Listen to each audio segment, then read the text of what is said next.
안녕하세요. 얼마 전 이혼한 30대 초반의 여자입니다.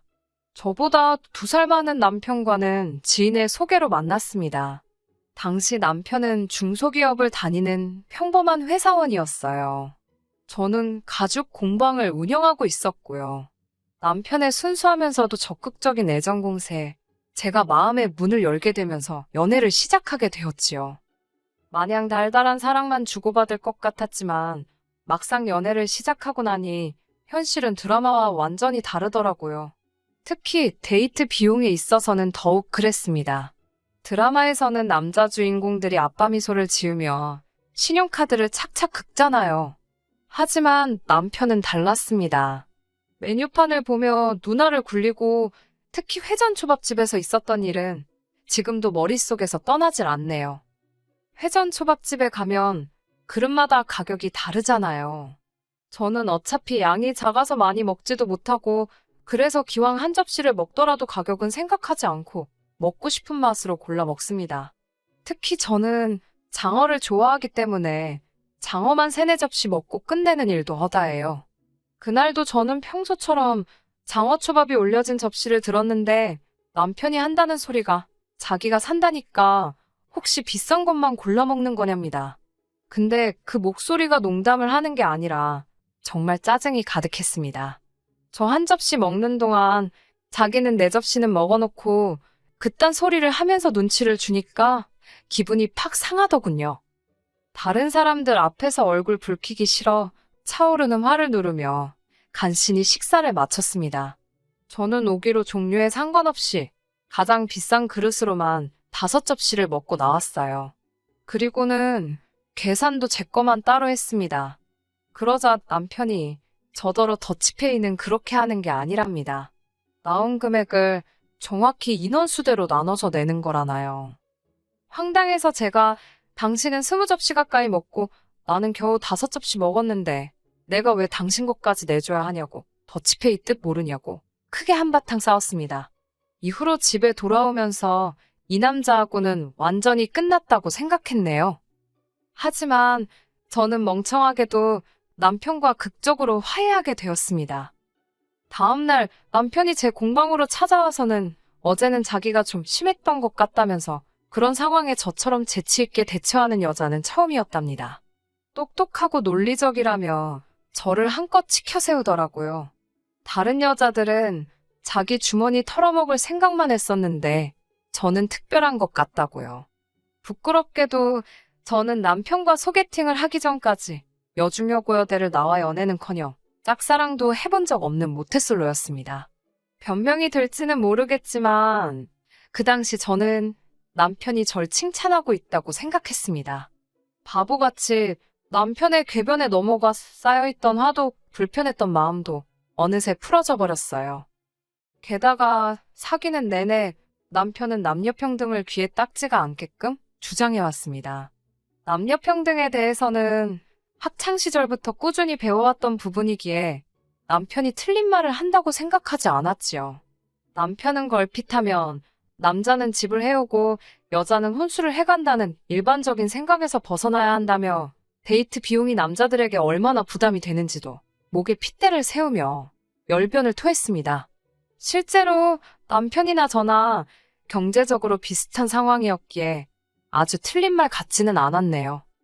그러고 보니 남편과 제가 사귄 지 1달쯤 됐을 때는 이런 일도 있었네요. 하루는 뜬금없이 데이트 통장을 만들자고 하더라고요. 관리도 자기가 할 거니까 전 신경 쓸 거 없다며 대신 월초마다 늦지 않게 통장으로 얼마씩 보내라면서요. 지금 생각해보면 솔직히 정말 치사했어요. 요즘 중고등학생들도 저와 남편처럼 돈을 쓰진 않았을 거예요. 저희는 통장 안에 있는 돈으로만 데이트를 하고 하물며 기념일이나 생일마저 그 예산에 맞춰서 해결하면서 정말 동등하게 연애를 했거든요. 아무튼 이런 남편이었으니 결혼도 당연히 반반 결혼을 하게 되었습니다. 당시 남편은 본인이 모은 돈 9천에 시댁에서 받은 5천까지 총 1억 4천이 준비되어 있었어요. 반면에 저는 제가 모아둔 돈이 1억 3천이 있었기에 남편보다는 1,000만 원이 부족한 상황이었지요. 괜히 혹시라도 나중에 자기가 돈을 더 썼네 어쨌네 소리가 나올까봐 친정부모님께 1,000만 원만 보태달라고 부탁드렸어요.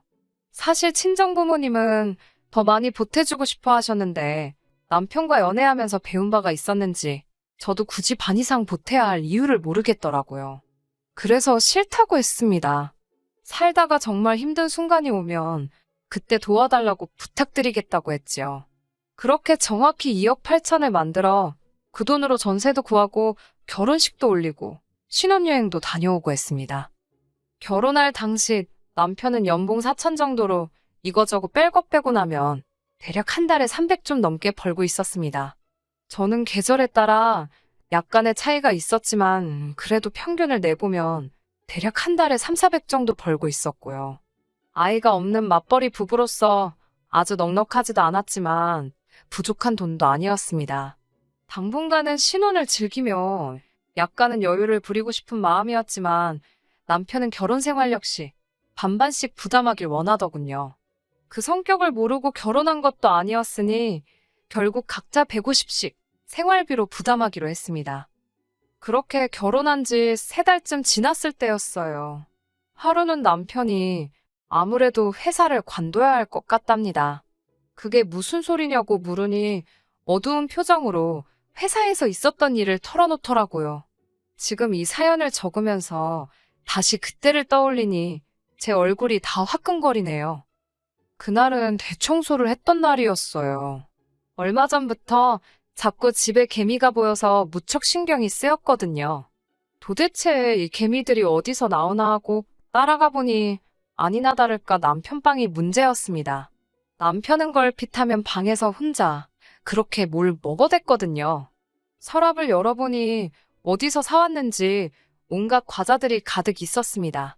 이번에도 혼자 숨겨놓고 먹은 걸 보니 얄밉기도 하고 동시에 짠돌이 주제에 간식도 종류별로 많이도 사다 놨다 싶더라고요. 심지어 평소에 잘 마시지도 않는 믹스커피에 비타민 음료까지 있는 건 좀 의외였지만요. 하지만 간식의 출처를 알게 된 저는 정말 충격과 수치스러움에 당장이라도 자리에서 쓰러질 것만 같았습니다.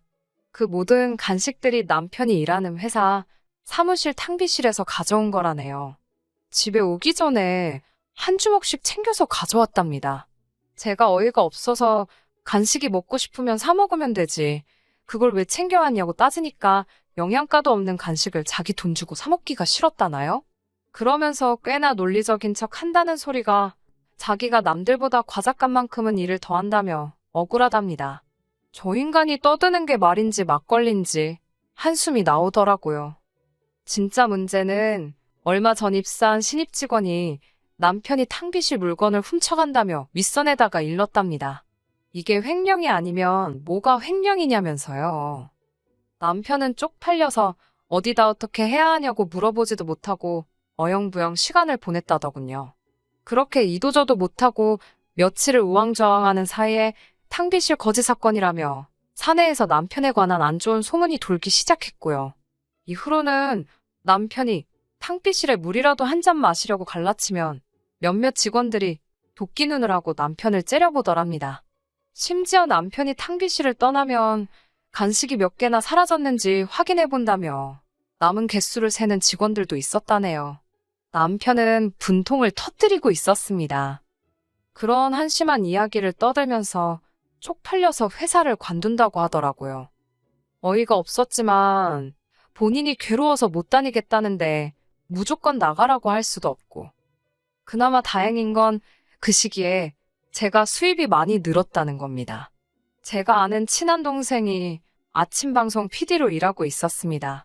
하루는 나만의 특별한 패션 아이템이라는 주제로 방송을 한다면서 연락을 해왔어요. 저만 괜찮다면 제 공방을 방송에서 소개하고 싶다면서요. 제 입장에서야 저절로 홍보가 되는 거니 거절할 이유가 없었지요. 방송의 힘이란 생각보다 훨씬 더 세더라고요. 동네뿐만 아니라 인근 지역에서까지 수업을 들으러 오는 사람들이 생겼고 제작을 의뢰하는 손님들도 많아졌습니다. 덕분에 한 달에 3, 400에 불과했던 수입이 2배가 넘게 되었지요. 물론 제 수입과는 별개로 남편이 회사를 관두게 되었으니 생활 자체가 예전보다 더 나아졌다는 느낌은 없었습니다. 오히려 둘이서 300만 원의 돈으로 생활을 하다가 제가 외벌이를 하게 됨으로써 생활비도 반토막이 났으니 심리적으로 전보다 더 빠듯한 느낌이었어요. 남편은 회사를 알아보고 있다고는 했지만 워낙에 불경기였잖아요. 좋은 소식은커녕 서류도 통과하지 못하는 눈치였습니다. 그렇게 한 달쯤 지났을 무렵 남편이 저에게 부탁이 있답니다. 뭐냐고 물으니 지금부터 생활비 관리를 자기가 하면 안 되냐고 묻더라고요. 가뜩이나 자기가 생활비도 못 보태는데 관리까지 제가 하고 있으니 뭐 하나 작은 거 사는 것도 눈치가 너무 보인다나요? 저는 남편이 짠돌이에 거지근성이 있는 건 알고 있었지만 자격지심까지 가지고 있을 줄은 몰랐습니다. 고민 끝에 남편에게 생활비만큼은 알아서 책임지고 잘 관리해달라고 부탁했어요. 하지만 이건 고양이에게 생선을 맡긴 격이었네요. 남편과 생활비를 반반 부담하던 시기에는 집안일도 반반씩 했었어요. 집안일이라는 게 칼같이 절반으로 나눌 수는 없었기에 제가 음식을 하면 남편이 설거지를 하고 제가 빨래를 하면 남편이 청소를 하는 식으로 했었지요. 하지만 생활비를 저 혼자 부담하게 되면서 집안일은 자연스레 남편 몫이 되었습니다. 집안일이라는 게 해도 티가 안 나잖아요. 그래서 남편에게 크게 뭘 바라거나 하지 않았어요. 오히려 생활비를 내고 말고 여부를 떠나서 고마운 마음이었지요. 그러던 어느 날 모처럼 일찍 집에 왔는데 집에 먹을 만한 게 없길래 남편에게 같이 마트에 가자고 했습니다. 그러자 남편이 굉장히 난처한 표정을 짓더니 생활비를 다 썼답니다. 그때가 생활비를 주고 3주도 되지 않은 시점이었기에 저는 큰 충격을 받았어요. 3주 만에 150을 어디다 다 쓴 거냐고 하니까 남편은 별일 아니라는 듯 물가가 너무 오르지 않았냐며 말이 나와서 말인데 생활비를 올려야 할 것 같답니다. 얼마나 올리자는 얘기냐니까 200에서 250 정도면 좋겠다고 하길래 어쩔 수 없이 200으로 하자고 했습니다. 그리고 제가 남편에게 영수증은 다 챙겨놓으라고 했습니다. 도대체 어디에 얼마나 쓰는지 확인을 해봐야겠더라고요. 그렇게 또 한 달이 지났고 남편은 어김없이 생활비가 부족하다고 했습니다. 남편에게 영수증 좀 같이 보자고 했어요. 솔직히 집안에 경조사가 많은 것도 아니고 애가 있는 것도 아닌데 왜 생활비를 주면 한 달도 되기 전에 다 털어먹는지 도무지 이해할 수가 없었거든요. 남편은 순순히 영수증 한 뭉치를 제 앞에 들이밀었습니다. 대충 훑어보니 죄다 집에서 멀지 않은 슈퍼마켓에서 쓴 거더라고요. 품목도 소고기, 돼지고기, 뭐 할 것 없이 다양했고요. 영수증을 보고 나니 이 상황이 더욱 이해가 되지 않았습니다. 거의 일주일에 두세 번은 꼭 마트에 다녀왔던데 왜 냉장고가 비어있는 건지 음식을 해먹은 흔적이 없는 건지 남편에게 물으니 자기가 점심때 혼자 다 해먹었답니다. 워낙에 식탐이 많은 사람이긴 하지만 솔직히 너무한다 싶더라고요. 그렇다고 치사하게 먹는 걸로 뭐라고 하기도 그렇고. 그리고 며칠 뒤 집으로 돌아오는 길에 우연히 남편을 만났습니다. 어디 다녀오냐니까 아무것도 아니랍니다. 남편의 그런 반응에 마음이 살짝 상했지만 크게 개의치는 않았어요. 모처럼 아이스크림이 먹고 싶어서 남편과 함께 슈퍼마켓에 들리게 되었습니다. 슈퍼마켓에 들어서는데 남편이 모자를 푹 눌러 쓰더라고요. 왜 그러는지 이유는 상상하지도 못했지요. 간단한 요깃거리와 아이스크림을 고른 뒤 계산대에 줄을 섰는데 남편이 자꾸 딴청을 피우더라고요. 저는 처음에 생활비로 계산하기 싫어서 그러는 줄 알았습니다. 유치한 남편 행동에 혀를 내두르며 제가 계산을 하고 있던 찰나였어요. 계산대에 계시는 아주머니께서 남편을 아는 체 하시더라고요. 평소에는 매일 어머님이랑 오더니 오늘은 와이프랑 왔나 보다면서요. 어머님이랑 마트를 왔다니 그게 무슨 소린가 싶었습니다. 남편이 당황한 걸 보니 뭔가 있다는 확신이 들었습니다. 아주머니께서는 남편이 하루가 멀다 하고 어머님을 모시고 와서 어머님이 필요하시다는 건 다 사주더라며 저에게 아들 며느리가 엄청 효장가 보다고 그러시더군요. 그러면서 저희 남편이 마트 VIP라대요. 집으로 돌아와서는 남편에게 어머님이랑 슈퍼마켓에 다녔다는 게 무슨 말이냐고 물었습니다. 그러자 남편은 그 아줌마가 뭘 잘못 봐도 한참 잘못 본 거라며 오리발을 내밀더라고요. 제가 한번 차랑 슈퍼마켓에 뭐가 찍혔는지 물어볼 거냐며 증거를 찾아서 코앞에 들이밀어줘야 되냐고 따져 물었습니다. 그러자 남편도 더는 감추기가 어렵겠다 싶었는지 배째라는 식으로 그랬는데 어쩔 거냐대요. 솔직히 아들이 어머님 장 좀 봐드릴 수 있습니다.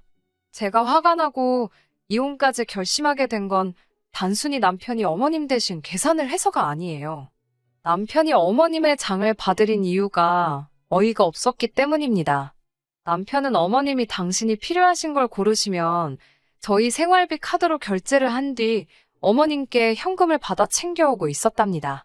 한마디로 카드깡을 하고 있었던 거예요. 다 커서도 부모님께 손 벌리는 자식들이 있다는 이야기는 들어봤지만 부모님과 짜고 카드깡을 하는 다 큰 자식 이야기는 들어본 바가 없습니다. 황당하고 어이가 없어서 도대체 무슨 생각으로 그런 일을 한 거냐니까 자기가 집안일을 하는데 제가 알아주지도 않는 것 같고 그래서 셀프로 자기 몫을 챙겼답니다. 예를 들어 남편 생각에 오늘 집안일을 하는데 2시간쯤 걸렸다 하면 어머님과 짜고 5만 원을 빼돌리는 식으로요. 남편의 무용담을 듣고 있으니 기가 차더라고요. 아무리 부부 사이라도 그거 사기라니까 저더러 말이 너무 심하답니다. 이게 다 자기의 공로를 인정해주지 않는 저 때문에 일어난 일이라고요. 탕비실 거지 사건 때도 회사에서 자기가 일한 걸 알아주지도 않고 월급도 적어서 과자라도 잔뜩 챙긴 거라던 남편의 모습이 순간 머릿속을 스쳤습니다. 그제서야 알겠더라고요. 남편은 사람이 바보 같은 게 아니라 이기적이고 지독하게 계산적인 못난 사람이었다는 걸요. 이후로 한 사흘간을 남편과 말 한마디 섞지 않고 시간을 보냈습니다. 남편의 말 같지도 않은 궤변에 더 이상 놀아나고 싶은 마음은 없었으니까요. 어머님도 이번 일을 알게 되셨는지 전화를 해오셨지만 받지 않았습니다. 행여나 마음이라도 약해지면 곤란하니까요. 남편에게 이혼하자고 했습니다. 자기가 돈을 못 벌어서 그런 거냐며 너무하다고 발악을 하는 남편에게 저는 다른 건 다 참아도 양심에 털난 사람하고는 못 산다고 했어요. 평생을 믿고 의지해야 하는데 너 같은 거짓말쟁이를 어떻게 신뢰할 수 있겠냐고요. 하지만 남편은 자기가 한 행동들이 거짓말도 아니고 사기도 아니라 생각했습니다. 이 모든 건 자기를 알아주지 않는 다른 사람들 때문에 생긴 결과라면서요. 어머님의 태도도 가관이었습니다. 저더러 남편기를 그렇게 죽여놓으면 좋냐면서 뜬금없이 왜 당신 용돈은 안 주는 거냐고 따지시더라고요. 아들이 못 주게 되었으면 며느리가 알아서 줘야 되는 거랍니다. 남편의 뻔뻔함과 염치 없음이 어머님으로부터 나왔다는 걸 알겠더라고요. 하긴 어머님이 제정신이셨으면 남편의 카드깡을 도와줄 리도 없으셨겠지요. 결국 남편과는 이혼하게 되었습니다. 악담을 퍼부으면 말이지요. 어머님께는 자식 농사 지금이라도 다시 지으셔야 하는 거 아니냐고 아들 농사는 완전히 망하신 것 같다 했네요. 지금 다 갈아엎고 새로 농사 짓자니 너무 늦은 건 아니냐고요.